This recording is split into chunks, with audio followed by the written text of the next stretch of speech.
Well, as you can hear, it's new, improved, or is it just the same? Cladding Matters, here discussing all things to do with cladding and all the amazing changes that there are, all to do with fire risks and potential financial losses. I can't even speak. Fire risks and financial losses. I'll put my teeth in first, for residents. And we have the same old motley crew. Was it the people forging ahead, hopefully making a fundamental difference? Of course, Hamish McLay of Search Convey, Wendy Gibson of the First Time Buyers Club, Silas J. Lees of Wigwam, and our star centre forward, Steve Day of Building Safety Scheme, who is a current resident of Royal Artillery Quays, who are really at the centre of some of the rows that are going on and reverberating through the walls of central government and also council. So let me start with you, Hamish. Well, it's almost. Well, it's almost. I think lest we forget type of conversation that I wanted to start on this week, because we are speaking about ongoing incidents, and we have, of course, and what's so vitally important, because he can speak about it through first-hand experience, what Steve Day is experiencing by living in Royal Artillery Quays, and through no fault of his own, finds himself in a very, very difficult sort of situation. I say that I don't know that I put that quite right, but it's a situation imposed upon him by society, by the government, by so many other different things. And what it brings to light is how so much in the past. I mean, I've worked within the automotive industry. Wendy, of course, has been involved with sort of car vehicles and stuff even before she got into the financial side of things.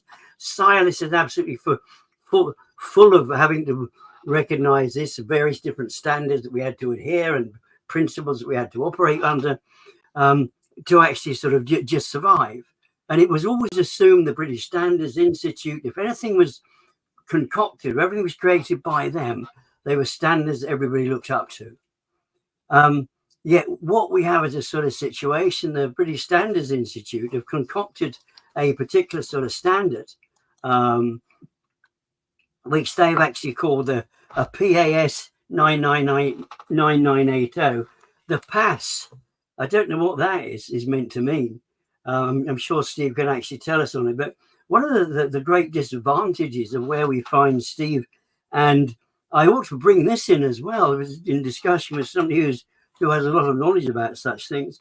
The most recent number of figures of buildings under risk are actually over 13,000. We were quoting figures of 10,000. The most recent ones, it has actually gone up to 13,000. Now that's 13,000 buildings. That's another a 30% increase probably in number of occupants who are suffering under a standard which does not satisfy the basic needs of individuals living there, to the extent that fire risk potential still exists, and there's a calamitous situation relative to the financial, which is why I've called it this week British Standard PAS9980 equals fire risk plus financial loss for residents. This is a ridiculous state of affairs. Silas, can you shed any further light? Well, I've been mulling this over for quite a number of weeks now as we've been doing these various different podcasts. And what it occurred to me from discussions with some lawyers and bankers yesterday is that there is, I think, a great deal of hoodwinking going on. And that's quite an old school word to use. But if you think about the practicalities of what's going on here, we've got builders that are building what seemingly very defective buildings. And we can say that with reasonable confidence on the sheer number of properties that are being built that actually are defective.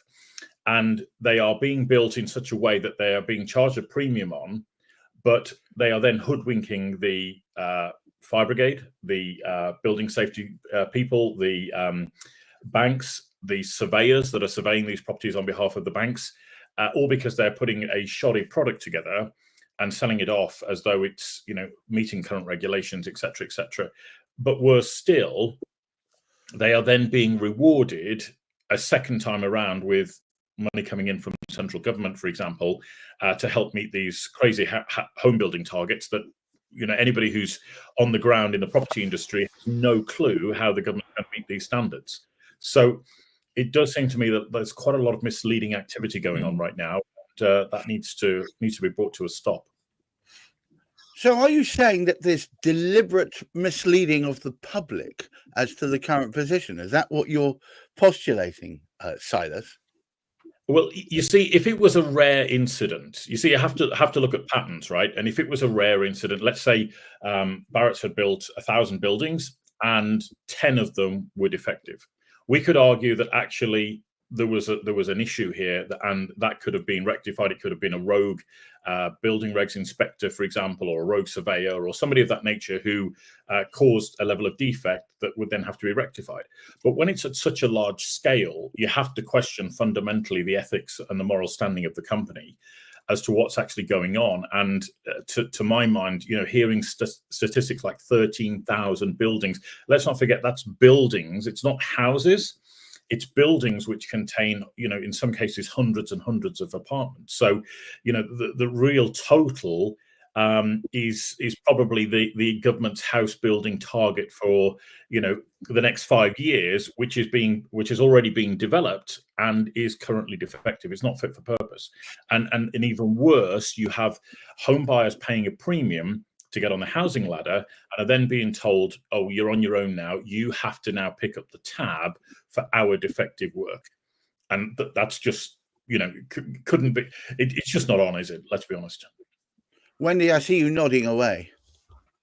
Yeah, it really does give the impression that house builders are having their cake and they're eating it too, because there's a systemic problem within the system. Culturally, if they're allowed to get away with the shoddy workmanship in the first place by basically building something, not using its correct materials, and then effectively wallpapering over it to make it look pretty and presenting it as a decent product, which is then sold for a premium. At the end of the day, that's 13,000 buildings where homes are going to people are going to struggle to sell those homes on. And traditionally, flats tend to be properties that are bought by first-time buyers. And then at the other end of things, the government has set this target for 1.5 million new homes to be built.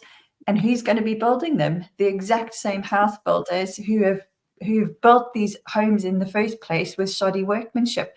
So it begs the question, what quality is the workmanship going to be on these new homes being built if greater pressure is going to be put on the house builders to deliver such a high quantity of homes in the first place? I'm going to go straight to Steve Day, who is actually on our outside broadcast. So far outside is the only place he can be safe, is outside. Steve, welcome to the program. Can you tell us... Thank you. What stage are we at now? Because your fight with not simply Barratt, but with the provision of sensible building standards is reaching a zenith, I believe.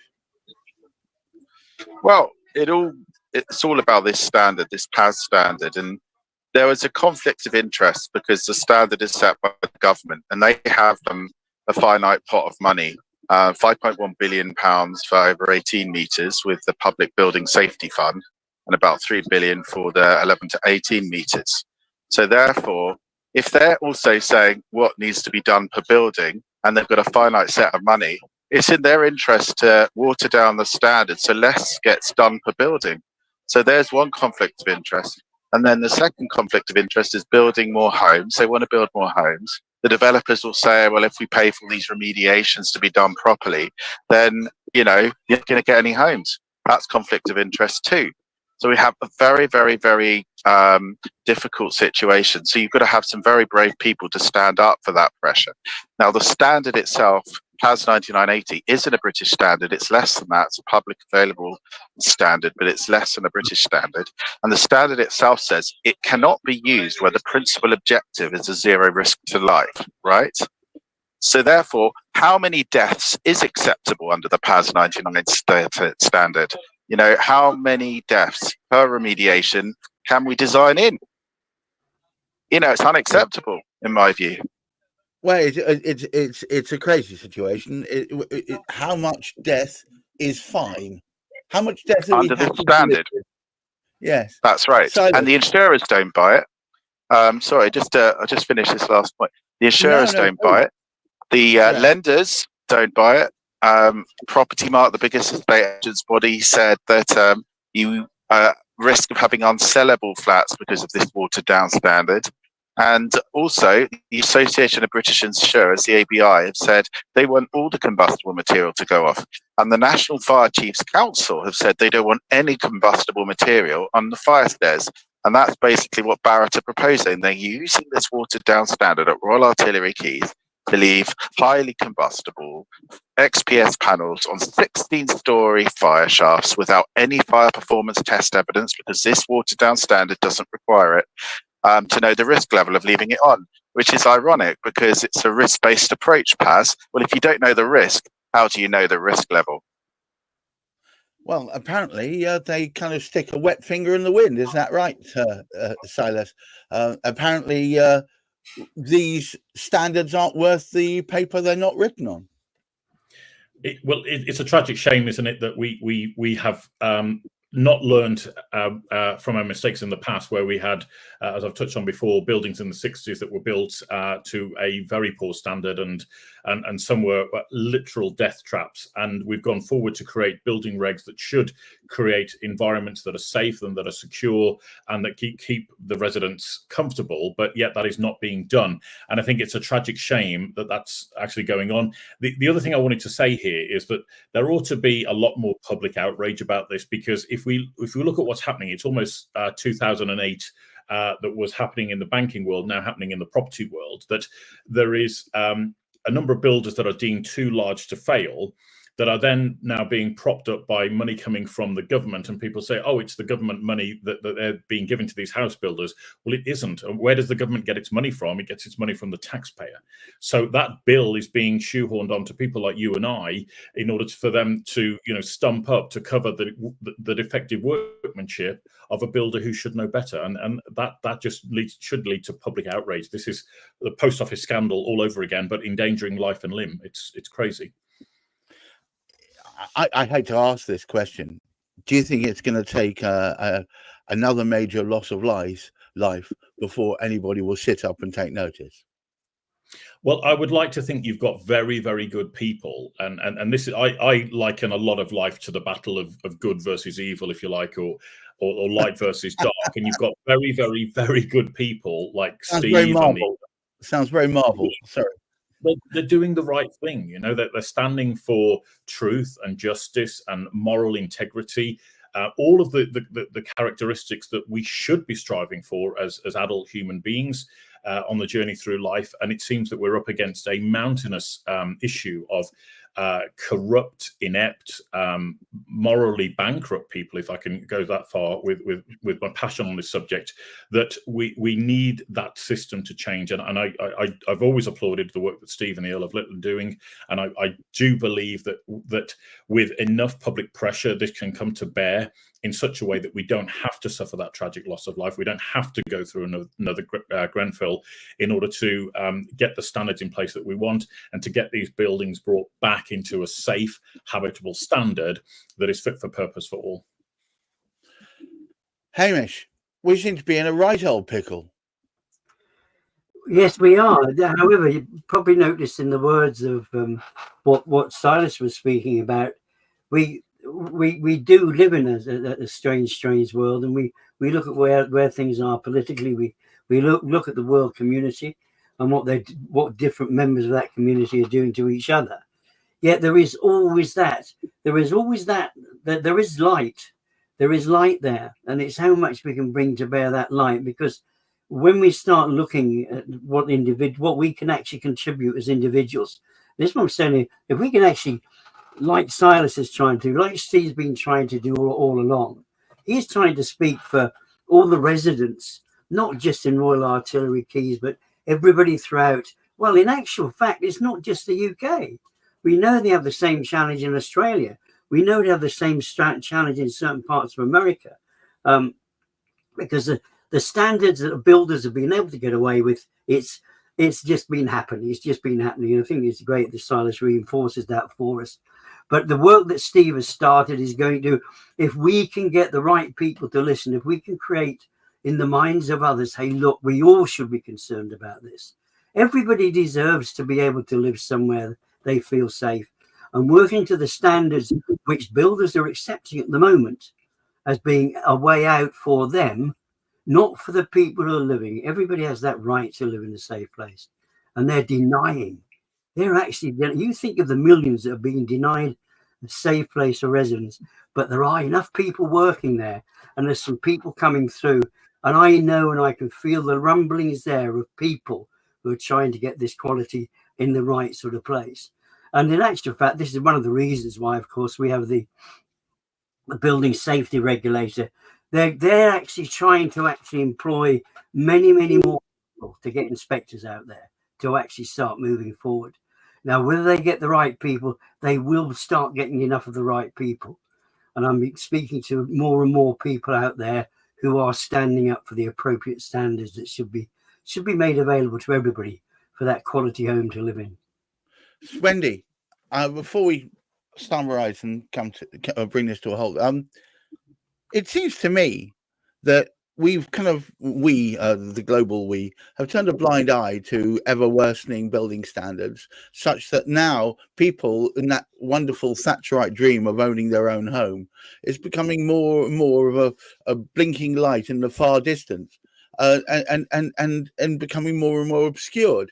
Do you think, as Hamish says, once we've got enough proper building inspectors out there to draw these things to the relevant people's attention, that we can move in the right direction and get more first-time buyers into these flats?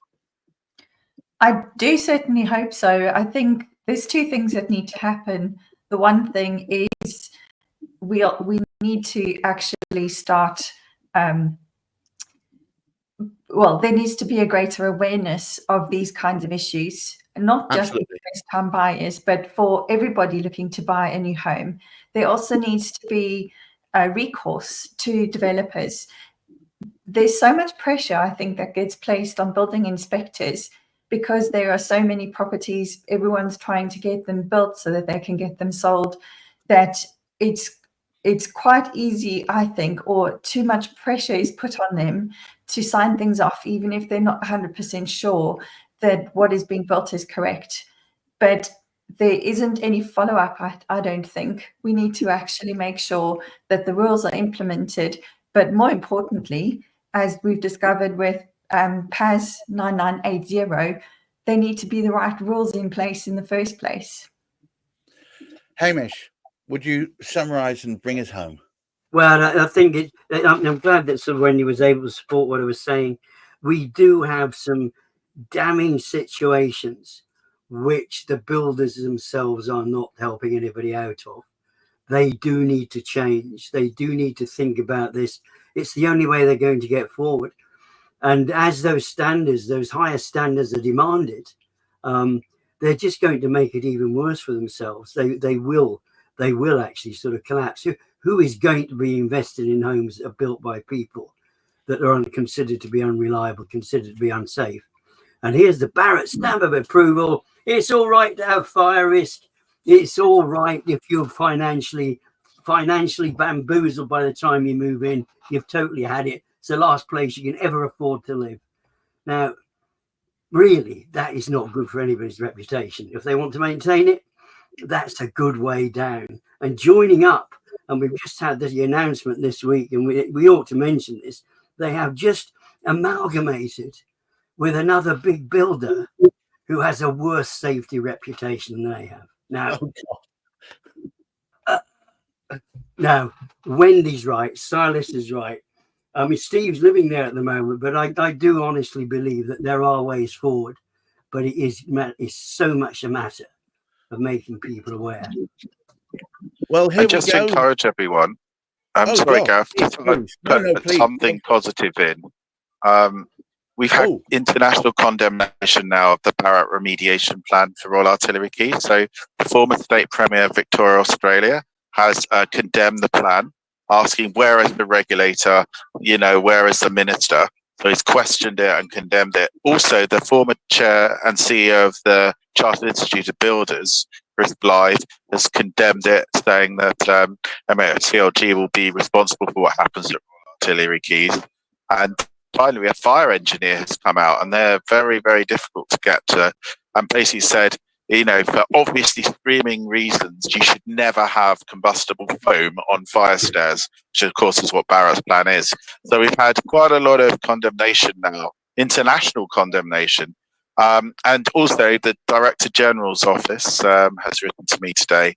That's the top civil servant, a guy called Richard Goodman, who's in charge, and they're looking into whether the department themselves have actually been involved in, supporting this plan of Barratt, which is widely condemned internationally. I believe it probably isn't true, and Barratt have misled my MP, but I'm waiting to have that in writing. So we are making progress here, and of course the building safety scheme will solve all of these problems for everyone. So we do have that as well, and that hopefully will come back to the Lords a bit later this year. So hold on, everyone. We are fighting for you if you're listening to this and you're, in trouble at the moment. We are fighting your corner. Just help us, join us, and push the building safety scheme everywhere, because that's the route out. We need consumer protection for buildings.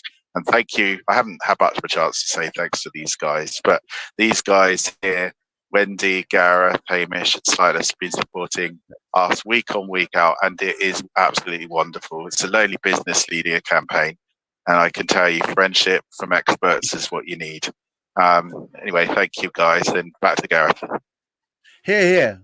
Well, no, it's been a pleasure supporting you. It's the right thing to do, frankly. Well, I'm going to wind this up and say, look, guys, if you're out there, there is light at the end of the tunnel. As long as it's not the end of the tunnel at the top of a cliff, we should be fine. The truth of the matter is, if you've got decent experts around you with honest intentions around them, then perhaps we can drag this from an 1850s standard of building up to a modern standard of building, where we don't cause potential loss of life through leaving fire hazards and what is effectively firelighters stuck to a lift shaft. But anyway, moving swiftly on, I have to thank Wendy Gibson of the First Time Buyers Club, Hamish McLay of Search Convey, Silas Lees of Wiggy Wham, and of course Steve Day on our outside broadcast, buildingsafetyscheme.org. And I thank all of you for watching us. We've been charting the last few months of movement, and I'm glad to say that it seems to be moving in the right direction. Try and keep a positive frame of mind and look after that mental health. Until next time, this has been Cladding Matters. There's a tale about some folks with hammers and some nails. They'll promise you the moon, but their word always fails.